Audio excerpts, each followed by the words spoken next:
وزیر اعظم صاحب فرما رہے ہیں، جو کہ بڑی اچھی بات ہے، کہ نفیس لوگ ہمارے کابینہ میں موجود ہیں. جو سب سے زیادہ نفیس تھا اس کو تو قتل کر دیا، اس کو دروازے سے، اس کو راستے سے ہٹا دیا گیا. ان کو کیا پتا کہ نفاست کیا ہوتی ہے. سی ایم صاحب پوچھ رہے ہیں کہ آپ پریس کانفرنس کیوں کر رہے ہیں، تو میں نے ان کو بتا دیا کہ یہ مسئلہ ہے کہ آپ نے جو شہادتیں آپ کے ادارے نے پیش کی تھی اور جن کو بیس بنا کے آپ نے پورا کیس کیا ہوا ہے، کہ ہم نے تو کیس سالو کر دیا ہے، کہ اس کے اندر جو ہے وہ سب نے اعتراف کر لیا ہے. تو میں نے کہا کہ وہ کیسا اعتراف ہے جو پولیس کے سامنے ہوتا ہے، یہ تو 2 پیشیوں کے اندر غائب ہو جائے گا. تو اس کا مطلب ہے کہ آپ نے پورے کیس کو خراب کر دیا ہے. کراچی میں سابق رکن قومی اسمبلی علی رضا عابدی کی والدہ نے پریس کانفرنس کرتے ہوئے بیٹے کے قتل کی تفتیش پر سوالات اٹھا دیے اور چیف جسٹس پاکستان سے نوٹس لینے کا مطالبہ بھی کیا. Chief justice of Pakistan supreme court جناب کھوسہ صاحب کو سے درخواست کرتی ہوں کہ وہ اس کیس میں ذاتی دلچسپی لیں، سو موٹو نوٹس لیں اور اس کو اور مجرمان کو کیفر کردار تک پہنچانے کے لیے ہماری مدد کریں.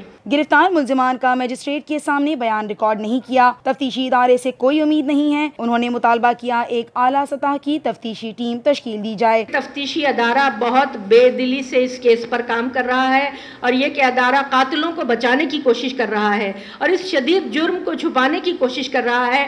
وہ اس کیس کی قانونی طور پر تفتیش کرنے میں بری طرح ناکام رہا ہے اور گواہیوں کو اور ثبوتوں کو تباہ کرنے کی کوشش کی جا رہی ہے، جو ایک بھونڈی کوشش ہے. عینی شاہد کو گواہان میں شامل نہ کرنا سوالیہ نشان پیدا کر رہا ہے. سی ٹی ڈی آخر کیوں گواہان کو نظر انداز کر رہا ہے؟ دیکھیے، اس کیس کی تفتیش طارق دہریجو صاحب کر رہے تھے جب یہ شروع ہوا تھا، اور اچانک اس کو چینج کر کے سی ٹی ڈی کو دے دیا گیا. کوئی طارق دہریجو صاحب سے قرآن پہ ہاتھ رکھوا کے پوچھے کہ بھائی یہ آپ نے یہ کیوں کیس چھوڑا تھا. انہوں نے بھی اللہ کے پاس جانا ہے، جواب نہیں دینا ہے کہ کیوں، کس وجہ سے ان کو کس نے منع کیا یا کیا وجہ تھی کہ انہوں نے اس تفتیش کو چھوڑا. مسجد میں جائیں، وضو کریں اور اس کے بعد قرآن اٹھا کے بتائیں کہ کس نے ان کو یہ کس وجہ سے یہ کیس چینج کر کے ان لوگوں کے حوالے کیے گئے جنہوں نے اس کا بیڑا غرق کر دیا. 25 دسمبر کو کراچی کے علاقے ڈیفنس میں متحدہ قومی موومنٹ پاکستان کے سابق رہنما علی رضا عابدی قاتلانہ حملے میں جاں بحق ہو گئے تھے. سی سی ٹی وی فوٹیج کے مطابق 2 موٹر سائیکل سوار دہشت گردوں نے ان پر قاتلانہ حملہ کیا. سیکیورٹی اداروں نے ان کے قتل میں ملوث 4 افراد کو گرفتار کیا تھا. 25 دسمبر 2018 کو شہید سید علی رضا عابدی سابق ایم این اے کو ان کے گھر کے گیٹ پر انتہائی بہیمانہ طریقے سے قتل کر دیا گیا اور جس کی ایف آئی آر ان کے والد سید اخلاق حسین نے جمع کرائی اور فائرنگ کی آواز سنتے ہی وہ فوراً گھر سے باہر آئے. انہوں نے 2 موٹر سائیکل سواروں کو دیکھا جو ان کے بیٹے پر فائرنگ کر کے فرار ہو رہے تھے اور سید اخلاق حسین ان دونوں قاتلوں کی شناخت کر سکتے ہیں اگر وہ ان کے سامنے آئیں گے. اور یہ بھی اہم بات ہے کہ ایک اور عینی گواہ جس کا تعلق باربیکیو ٹو نائٹ سے تھا اور جو پڑوس کے گھر میں کھانا پہنچانے کے لیے آیا تھا وہ بھی وہاں موجود تھا. لیکن یہ دونوں اہم ترین گواہ چالان میں مکمل طور پر نظر انداز کر دیے گئے.